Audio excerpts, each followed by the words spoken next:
একজনের নাম হচ্ছে আবু সুফিয়ান বিন হারব আর আরেকজনের নাম হচ্ছে আবু সুফিয়ান বিন হারেস। তো যেটা আবু সুফিয়ান বিন হারেস, ইনি যখন মরতে চলেছেন তখন সবাই চতুর্দিকে, এখন যেমন আপনারা আমার কথার দিকে চেয়ে আছেন, তেমনি মেয়েটা কাঁদছে, আল্লাহ বাপ চলে যাবে, কাকে আব্বা বলে ডাকবো আল্লাহ। নিজের বিবিটা কাঁদে, আল্লাহ স্বামীটা চলে গেল তো কাকে বলে ডাকবো, স্বামী চলে গেল, দুনিয়া অন্ধকার হয়ে গেল। এই করে করে নিজের বেটি কাঁদে, বেটা কাঁদে, নিজের বিবি কাঁদে, কার জন্য? না তো আবু সুফিয়ান বিন হারেসের জন্য। আবু সুফিয়ান বিন হারেস মরণমুখী, এখন মৃত্যুর সঙ্গে পাঞ্জা লড়ছে। আবু সুফিয়ান বিন হারেস তিনি আর বাঁচবেন না, পৃথিবীতে কেউ বাঁচতে আসেনি, সবাইকে দুনিয়া ছেড়ে চলে যেতে হবে। হযরত আবু সুফিয়ান বিন হারেস তিনি বলছেন, বেটি খবরদার অস্ত্র ঝরায়ও না, ও আমার বিবি তোমাকে বলছি খবরদার চোখ দিয়ে পানি ঝরাবে না, কানবে না, কান্না করবে না। কেন কান্না করবে না? এতক্ষণ ধরে তোমরা বায়ান দিয়ে কথা বলো, আমার শেষকালে আমি মৃত্যুর আগেখানে তোমাদেরকে দুটো কথা বলে যাই।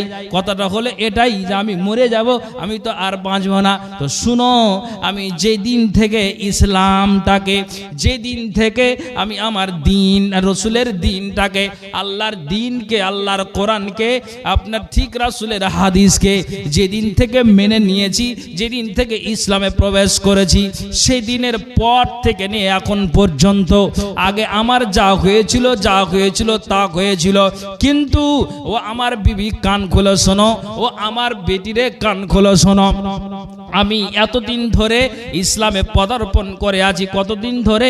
2 থেকে 2.5 বছর হয়ে গেল আমার ইসলামে ফিরে আসা, ইসলামের দলে আসা, কোরআনকে মেনে নেওয়া, রসুলের হাদিসকে মেনে নেওয়া।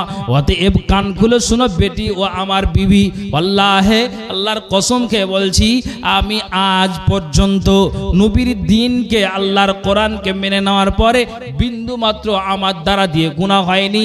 আমি কোনোদিনও নবীর কথাকে অস্বীকার করে চলেনি, আমি কোনোদিনও আল্লাহর কথাকে অস্বীকার করে চলেনি। যেটা নবীজি বলেছেন সেটাকে আমি মেনেছি, আল্লাহ যেটা বলেছেন কোরআনে, নবীর কথাটাকে শুনে সেটাকে অক্ষর অক্ষরে পালন করেছি। এক কথাই আমি নবীর কথার অস্বীকার করিনি। জানি যে যারা আল্লাহ রসুলের কথাকে অস্বীকার করে চলে তারাই যাবে আল্লাহর জাহান্নাম খানাতে।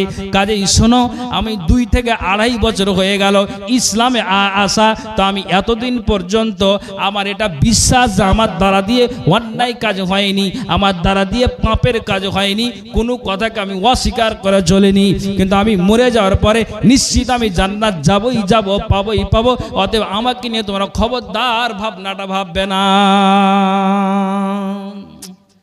আল্লাহু আকবার। কি বুঝতে পারলেন? আজ মসজিদের জালসা, কাল ঈদগাহের জালসা, অমুক দিন মাদ্রাসার জালসা, এতদিন শোনার পরে আমি আর আপনি কি করি? 2 থেকে 2.5 বছর হলো, কিন্তু আমার দ্বারা দিয়ে বিন্দু মাত্র নবীর কথাকে অস্বীকার করিনি। কেন জানি যে যারা আল্লাহ রসুলের কথাকে অস্বীকার করবে তারাই তো যাবে জাহান্নামে। না, আমি এই কাজ করিনি। অতএব তোমরা টেনশন করো না, শ্বাস আমার বন্ধ হয়ে যাবে, মরে যাওয়ার পরেই আমি জান্নাতে যাব। বলেন না সুবহানাল্লাহ। কার বুকে পাটা আছে? আমার আপনার? কার? কে বলতে পারবে? কান্না করিও না, আমি নিশ্চিত আল্লাহর জান্নাতে যাব। কিন্তু পৃথিবীর মাটিতে ওই ব্যক্তিটাই বলেছেন, আবু সুফিয়ান বিন হারেস, না কোনো কথাকেই অস্বীকার করে চলিনি। অতএব কেন ভাবো আমাকে নিয়ে? আমি মরলেই জান্নাত যাব। আবার বলেন সুবহানাল্লাহ। তাহলে এইরকম আমাকে আর আপনাকে জীবনকে তৈরি করতে হবে। আল্লাহু আকবার। আপনি ভেবেছেন, ভাবছেন 3টে জায়গা এমন কঠিন ভয়াবহ জায়গা ভাইজান, তা আপনি একটু চিন্তা করুন আমি আর আপনি কোন জায়গাতে দাঁড়িয়ে আছি, কোন প্ল্যাটফর্মে দাঁড়িয়ে আছি।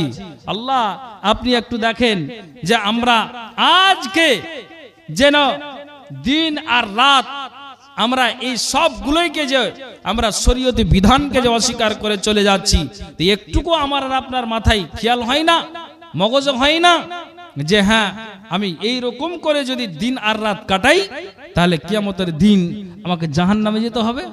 এই ভাবনাটা কি নেই? আপনার নেই? আপনার নেই, আমি আর আপনি অস্বীকার করে চলি, আমার নেই। তাহলে জিনারা জান্নাত, আর জান্নাতের সর্দারনি নেত্রী ফাতেমা এবং আল্লাহ পাকের রাসূল, আমি আপনাকে বলছি তারপরও তিনার ভাবনাটা কি?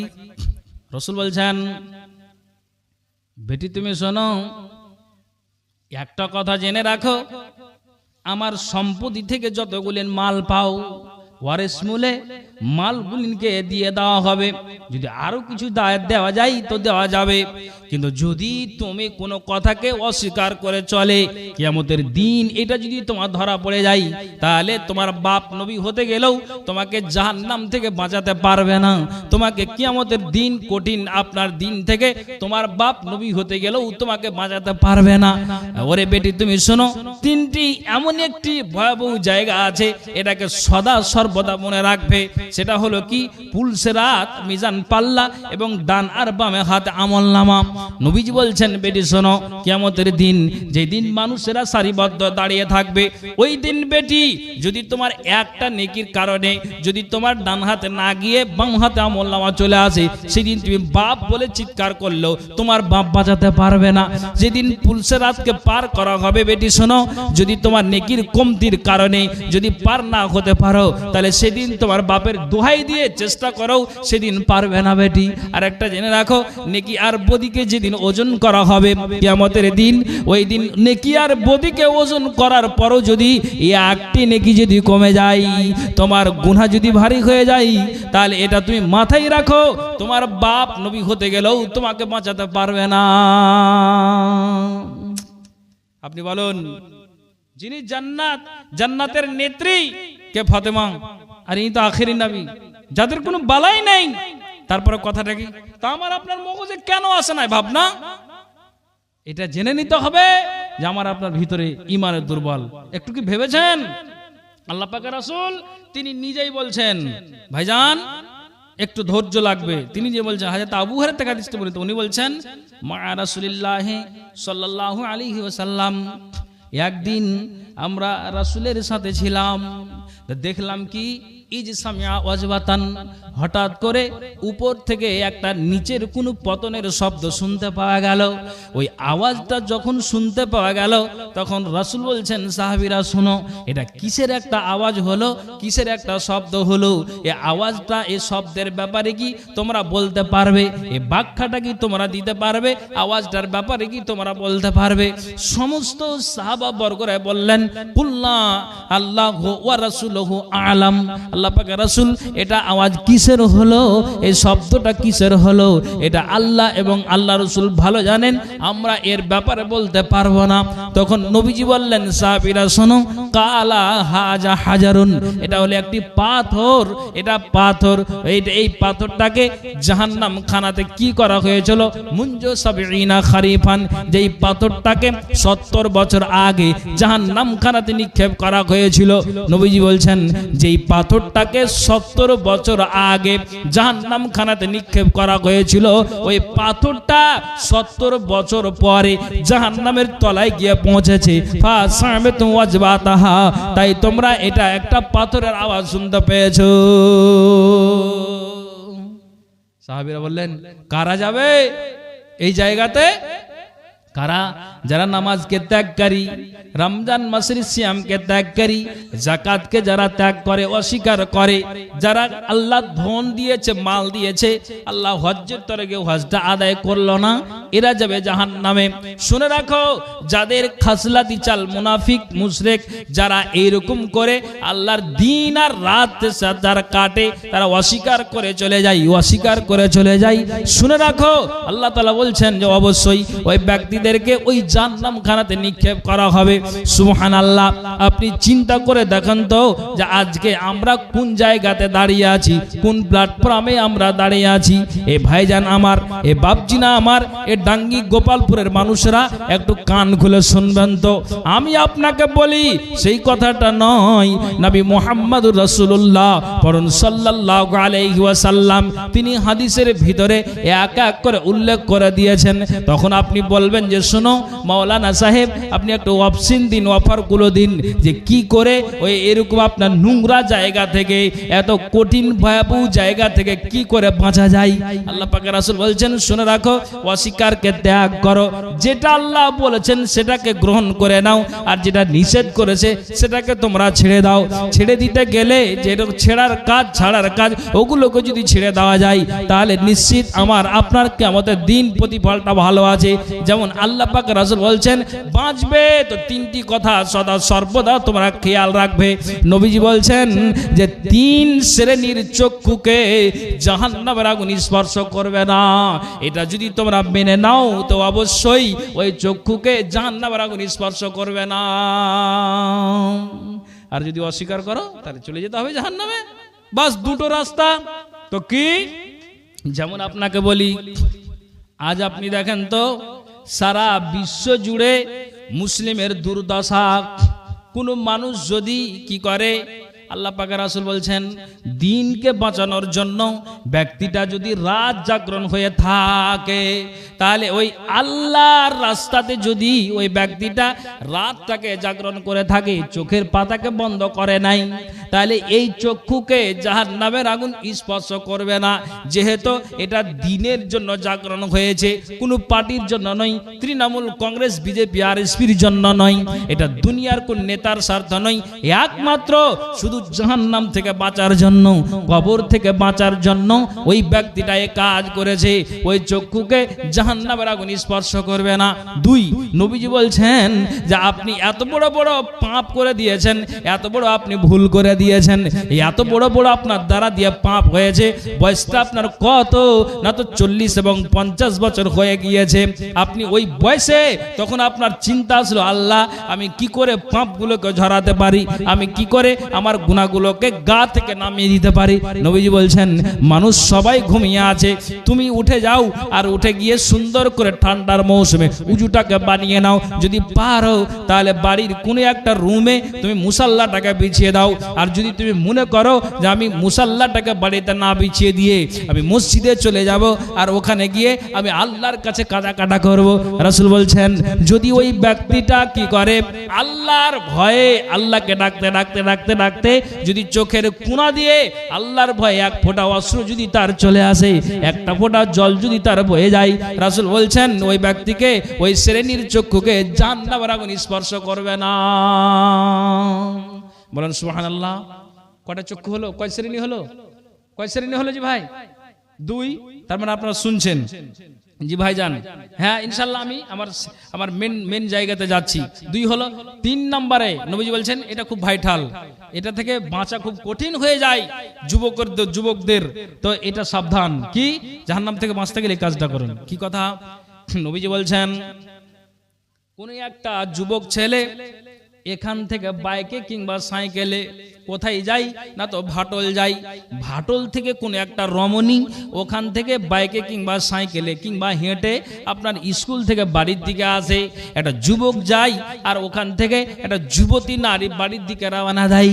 রাসূল বলছেন ওই যুবক ওই নারীটাকে দেখতে পেল, রাসূল বলছেন যদি ওই পুরুষটা একবার দেখার পরে দ্বিতীয়বার ওই পুরুষটা ওই নারীর দিকে আর তাকালো না, চেহারার দিকে খেয়াল করলো না, নবীজি বলছেন ওয়া আইনুন গাযাত আন মাহারামিল্লাহ, একবার একটা পুরুষ একটা মেয়েকে দেখার পরে দ্বিতীয়বার আর চক্ষুটাকে দিল না, নজর আর করলো না, যদি এটা একটা পুরুষ যদি করে দিতে পারে তাহলে খুব সাব্বাসের কাজ করেছে, এটা বাহুবার কাজ করেছে, তুমি নিজেকে ধন্য হয়েছো, জাহান্নাম থেকে তোমার জীবনটাকে বাঁচিয়ে নিয়েছো। কাজেই যেন রাসূল বলছেন এই একটা পুরুষ একটা নারীকে, বেগানা নারীকে দেখার পরে যদি তার নজরটাকে এক চান্স দেখার পর নিচু করে নাই, দ্বিতীয়বার যদি সে আপনার না দেখে, রাসূল বলছেন যে এই চক্ষুকে জাহান্নামের আগুন স্পর্শ করবে না। জি আপনাকে একটা কথা বলবো, বাস্তব কথা বলছি, এটা মানে আমি দেখিনি, তবে একজনের মুখে শুনে বলছি, ও মিথ্যা যদি বলে আমারটা মিথ্যা হবে, দলিল পত্র প্রমাণ এটা নেই। একটা নারীর দিকে একটা চেয়ে আছে, তাকাতেই আছে, মেন রোড চলে যাচ্ছে তাকিয়েই আছে, এ করে করে পিছন দিক থেকে একটা গাড়ি এসে তা যুবকের পিছনে এসে মানে ধাক্কা দিয়েছে, আপনার এমন ভাবে পড়েছে যে তার মাথা, তার শরীরের কিছু আপনার জখম হয়েছে। কেন? নারী জাত হচ্ছে একটা লোভনীয় জাত। তাহলে রসুল বলছেন যে একটা পুরুষ এক চান্স দেখার পরে যদি তার নজরকে নিচু করে নাই, জাহান্নাম থেকে বেঁচে গেল। বলেন সুবহানাল্লাহ। ভাইজান, এই যদি আমি আর নিয়ম কানুনকে মেনে চলি, তাহলে জেনে নিতে হবে যে আমার রাস্তাটা সুপথের আছে, কুপথের নয়। আমাকে আর আপনাকে ভেবে চলতে হবে, চিন্তার ভাবনার মাধ্যম দিয়ে দিন আর রাত কাটাতে হবে। ভাইজান, একটা শুধু কথা বলি, আপনার এখানে যারা বসে আছেন, আমি আপনাদেরকে উদ্দেশ্য করে বলছি, পর্দার আড়ালে মা বোন আছেন, আচ্ছা বলেন তো, খাদিজার মতো একটা মহিলা, ইনি জান্নাতি না জান্নাতি নয়? এ ভাই, আপনারা কেন বলছেন না? আলেমরা তো জানেনি আমি যে কথা বলছি। আপনাদেরকে বলছি, খাদিজা রসুলের এটা বিবি, প্রথমা স্ত্রী, জান্নাতি না জান্নাতি নয়? জান্নাতি। তারপরেও খাদিজা একটা কি কথা বলছেন জানেন? রসুল গো, আমি তো মরে যাব, আপনার আগেই আমার জীবন শেষ হয়ে যাবে, তবে আপনাকে একটা কথা আমি বলে যাই। কথা হলে এটাই, আল্লাহ পাকের রাসূল, আমি আপনাকে যেটা বলতে চাইছি, আমি মরে যাব, যদি আপনার বিবি খাদিজা কবরে একটা দুইটা করে করে তিনটা যে প্রশ্ন করা হবে, এই প্রশ্নের উত্তর যদি আপনার বিবি খাদিজা না দিতে পারে, তাহলে জেনে নিতে হবে যে আপনার খাদিজাকে জীবন জাহান্নাম খানাতে জ্বলতে হবে। আল্লাহ পাকের রাসূল, আমি আপনাকে এই জন্য বলছি, যতক্ষণ পর্যন্ত আমার কবরে যখন আমাকে মাটি দেওয়া হয়ে যাবে, মানুষ যার যে দিকে বাড়ি সেই দিকে যাবে, কিন্তু আপনি আমার প্রশ্নের উত্তর দেওয়া পর্যন্ত আপনি কবরের পাশে আপনি দাঁড়িয়ে থাকবেন। খাদিজার যখন প্রশ্নের উত্তর দেওয়া শেষ হয়ে যাবে, তখন আপনি ওখান থেকে রওনা দিবেন। আমি আপনাকে মুদ্রা কথা যেটা বোঝাতে চাইছি, যেই খাদিজাকে আল্লাহ তাআলা আকাশ থেকে সালাম পাঠিয়েছেন, ওই খাদিজা যদি নিজের কবরের প্রশ্নটাকে নিয়ে ভাবনাটা ভাবে, নিজের আপনার জাহান্নামে যাবে বলে আপনার এই ভাবনাটা যদি ভাবে, আমার কোন একটা চলতে গিয়ে ফল্ট হলো না, ভুল হলো না, ঠিক হলো, এটা নিয়ে যদি ভাবনাটা ভাবে, অথচ আপনি বলেন তো এরা জান্নাতে যাবে, এটা নিশ্চিত কোনো সন্দেহ নাই। তারপরেও নিজেকে কতটা সজাগ, নিজেকে কতটা সাবধান, যে নিজের সাবধানতা অবলম্বন করে নবীজিকে বলছেন যে এই তিনটি প্রশ্নের জবাব যদি আপনার খাদিজা না দিতে পারে, তাহলে কবরে আমার কিয়ামত পর্যন্ত আযাব চলতে থাকবে।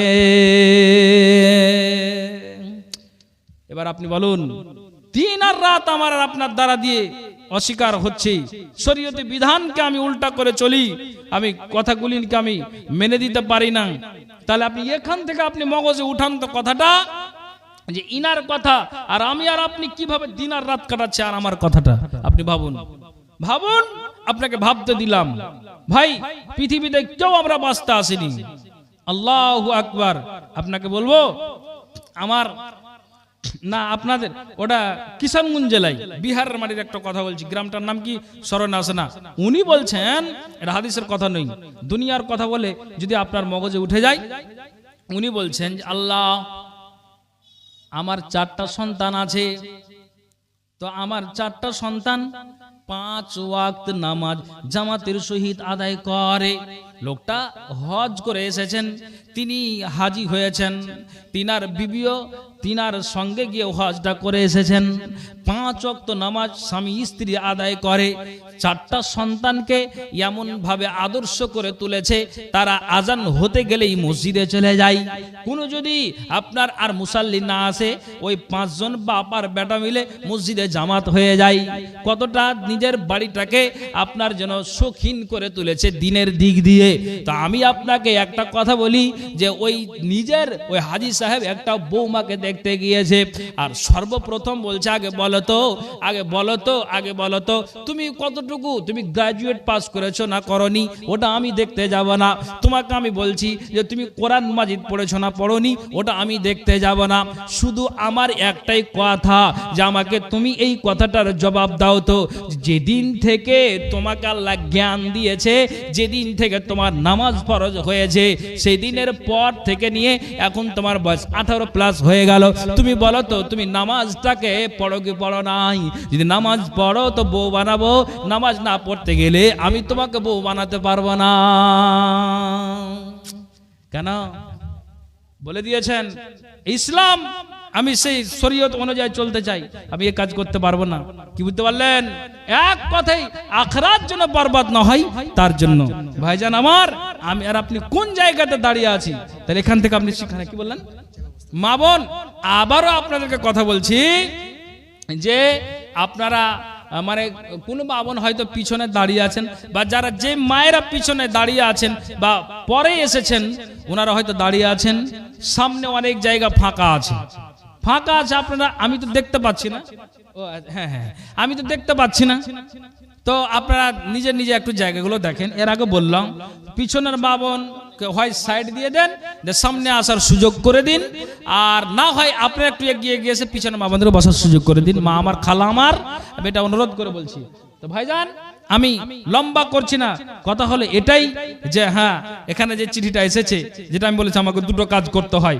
তো ভাইজান কথাটা হলো এটাই যে আখিরাতটাকে একটু ভাবেন, একটু চিন্তা করুন। জি, একজন আনসার ব্যক্তি যে যার বাড়িতে কোনো খাবার নেই, উনি রসুলের মেহমানের সম্মান করে দিয়ে আল্লাহ পাক রাসূল বললেন, শোনো তোমরা স্বামী আর বিবি যে কাণ্ডটা করেছো দুজনে জান্নাতি। ভাইজান আমি খাদিজার কথা বললাম, আবু বকরের কথা বললাম, এই ভাবনাটাকে ভেবে ঈদগাহে, এটা আপনার ঈদগাহের উন্নতি গল্পে জালসা, তবে আমি এই যে আপনাদেরকে বয়ান দিলাম, অস্বীকার চললে আমাকে আপনাকে জাহান্নামে যেতে হবে। অতএব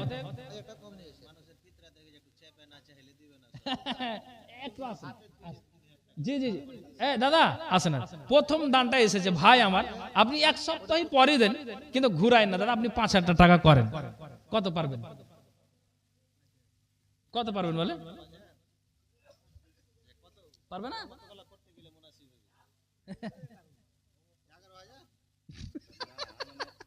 আচ্ছা তো আচ্ছা আপনি এক কাজ করেন না, আপনি কিস্তি করে এলেন, যান 5,000 টাকা। আচ্ছা তো বলেন, আপনার মুখ থেকে বলেন, যখন আপনাকে ডেকেছি তো বলবেন তো কেমন কেমন। আচ্ছা 1,000 2,000 যান দাদু, যান আলহামদুলিল্লাহ 2,000 হলো, আপনি 500 দিলেন আর 500 মানে 500 টাকা আর চাপ আপনার উপরে। যাক আলহামদুলিল্লাহ ভাই, দোয়া দিচ্ছি, এটা ভালো থাকেন, সুখে থাকেন, আসেন আলহামদুলিল্লাহ। 2,000 টাকা উনি দিলেন। ভাইজান আমি এই করে 10টা কলম 1,000 2,000 5,000 করে চাইছি। আমি যে বলতে যাচ্ছিলাম আমি ঠিক ওই জায়গাতে চলে গেছিলাম। তো যাই হোক, স্টার্ট যখন হয়ে গেল আমি আর এদিক ওদিক লম্বা করছি না, বাড়ছি না। কথা হলো আপনাদেরকে বলছি আলহামদুলিল্লাহ উনি নগদেই তিনি 2,000 টাকা দিয়েছেন। আলহামদুলিল্লাহ ভাইজান আমার, 2,000 টাকা আল্লাহ এই ঈদগাহের জন্য দান দিয়েছে। আল্লাহ এই দানকে আল্লাহ তুমি সাদরে গ্রহণ করো, যে এসে দান দিয়েছে মনের বাসনা উদ্দেশ্যকে আল্লাহ তুমি পূরণ করো। আমিন সুম্মা আমিন বিরহমাতিকা ইয়া আরহামার রাহিমিন।